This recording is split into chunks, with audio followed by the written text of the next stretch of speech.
রাজ্যে আন্দোলনরত জুনিয়র চিকিৎসকদের বিশেষ বার্তা দিলেন তৃণমূল ছাত্র পরিষদের সভা থেকে মুখ্যমন্ত্রী মমতা বন্দ্যোপাধ্যায়। জুনিয়র ডাক্তারদের বিরুদ্ধে রাজ্যের মানবিক সরকার কোনো ব্যবস্থা নেবে না। কি বলেছেন মুখ্যমন্ত্রী দেখুন। এই একটা কাজ করলে মনে রাখবেন সব ঠান্ডা হয়ে যাবে। যারা দুর্বৃত্ত তারা ঠান্ডা হয়ে যাবে। কিছু কিছু মোদি মিডিয়া এদের প্রমোট করছে, আর সোশ্যাল মিডিয়ার আমি বিরুদ্ধে নই, কিন্তু অনেক অপপ্রচার করা হয়, চক্রান্ত করা হয়, কুৎসা করা হয়, মিথ্যে কথা বলা হয়। আমি ছাত্রছাত্রীদের একটা কথা জানিয়ে রাখি, এখন cyber crime is the main crime, মাথায় রাখবেন। আর্টিফিশিয়াল এজেন্সি এআই এর নামে কি করেছে জানেন? নামটা হচ্ছে এআই।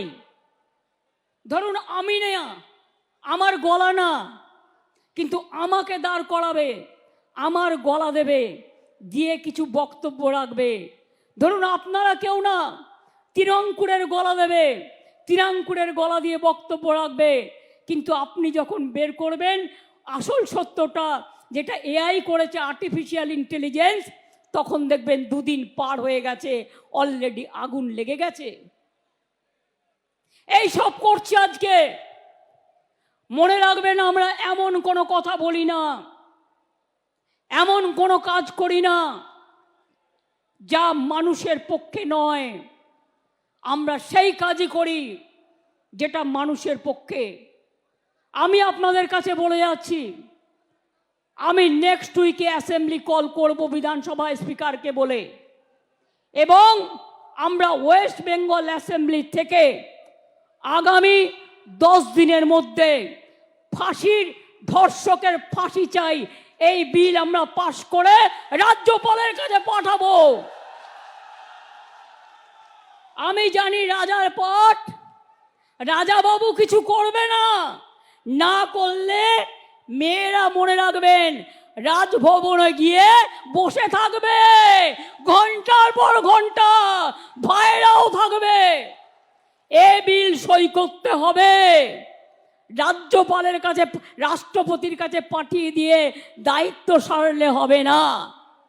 আপনি আবার বড় বড় কথা বলেন কি? আপনার রাজভবনের কর্মী, একজন মহিলা কর্মী, তাকে আপনি নির্যাতন করেন, সে মেয়েটা বিচার পায়নি, ট্রমাটাইজ হয়ে গিয়েছিল, তাকে আমি অন্য জায়গায় চাকরি দিয়েছি, তাকে আমি সরিয়ে নিয়েছি, থাকবার জায়গা করে দিয়েছি। এই কথাগুলো বলতে পারেন না? লজ্জা নেই? আমি ছাত্রছাত্রী সমাজকে বলবো, আপনারা আগামী শুক্রবার কলেজের গেটে গেটে ফাঁসির দাবিতে এবং ফাঁসির দাবিতে, আন্দোলনের দাবিতে ছাত্রছাত্রীরা আন্দোলন করবেন।